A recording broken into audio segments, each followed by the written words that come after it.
এলাকার খোদ প্রমিলা বাহিনী একের পর এক মদের ভাটিতে হানা দিয়ে নষ্ট করল বিপুল পরিমাণ মদ ও মদ তৈরির সরঞ্জাম। পাশাপাশি মদ তৈরির সাথে যুক্তদের অবিলম্বে গ্রেপ্তারের দাবিতেও সরব হন ওই প্রমিলা বাহিনী। আজ দুপুরে ঘটনাটি ঘটে বাঁকুড়ার কতুলপুর থানার গোপালপুর গ্রামে।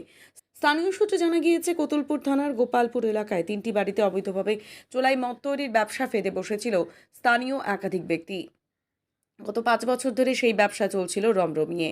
গ্রামেই একের পর এক মদের ঠেক গজিয়ে ওঠায় গ্রামের কিশোর থেকে যুবকরা ধীরে ধীরে আসক্ত হয়ে পড়েছিল মদে। ফলে গ্রামের প্রায় প্রতিটি পরিবারেই কার্যত লেগেছিল অভাব এবং পারিবারিক অশান্তি।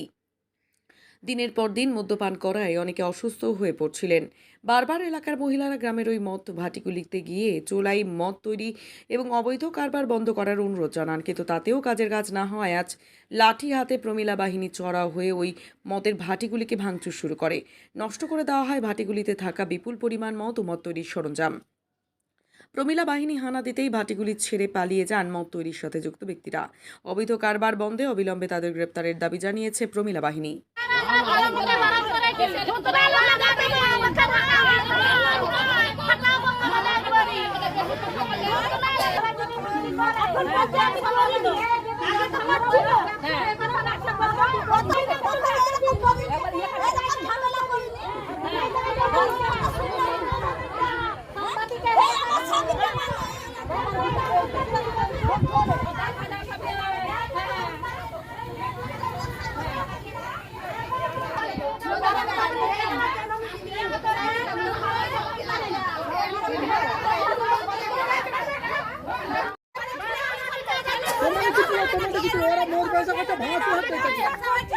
মদ বিক্রি করছে, এই মদ খেয়ে আমাদের মানুষজন গুলো মরে যাচ্ছে এবং অশান্তি করছে। ঘরে আমাদেরকে সুখে থাকতে দেয়নি বলে আমরা এখানে ভাঙচুর করতে এসেছি। আজকে অনেক দিন থেকে এই মদ ব্যবসা চলছে, দীর্ঘদিন 5 বছর হচ্ছে।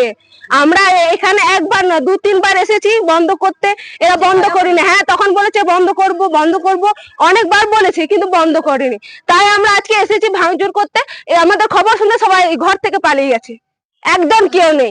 বৌমা এখানে এই ঘরে, বৌমাকে আমরা বারবার জিজ্ঞাসা করেছি, বৌমা তোমরা মদ বিক্রি করছো? বলছে হ্যাঁ বিক্রি করছি। কোথায় আছে মদগুলো? বলছে আমি জানি।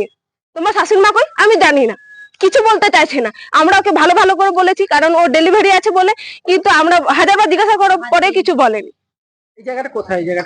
এই জায়গাটা গোগড়া গোপালপুর অঞ্চল বলে, আর ফ্যাক্টরি বলে। তো আমরা এটুকুই জানি। মদ এখানে ব্যবসা হচ্ছে, মদ বন্ধ করতে এসেছি। কেন আমার স্বামী আজকে হসপিটালে ভর্তি আছে, দীর্ঘদিন মদ খাচ্ছে। আমরা আগে বারণ করতে এসেছিলাম, কিন্তু শুনে না এরা। আমরা বউ ছেলে আমরা এত খাচ্ছি, খেতে পাইনি, কিন্তু ভোর 3টে থেকে পয়সা নিয়ে এখানে হাজির। ওই জন্য আমাদের ঝগড়াঝাটি অশান্তি খুব হচ্ছে। আজ 4 দিন হাসপাতালে ভর্তি আছে আমার স্বামী, মদ খেয়ে খেয়ে।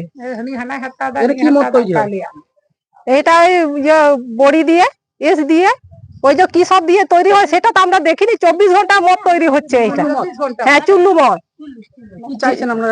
এখন আমরা চাইছি যে মদ বন্ধ হোক। এখানে আমাদের স্বামী ছেলেগুলো সব খেয়ে মরছে, পয়সা টাকা সব ফুটিয়ে দিচ্ছে। ঘরে অশান্তি ঝগড়া ঝাঁটি সব সময় হচ্ছে, আমাদের শান্তি নেই। এর জন্য আমরা পাড়া জোট করে আমরা মেয়েগুলো, দলের মেয়েগুলো সবাই এসেছে যে মদ বন্ধ হোক। তাহলে আমার ছেলে পুলে সব মরে যাচ্ছে।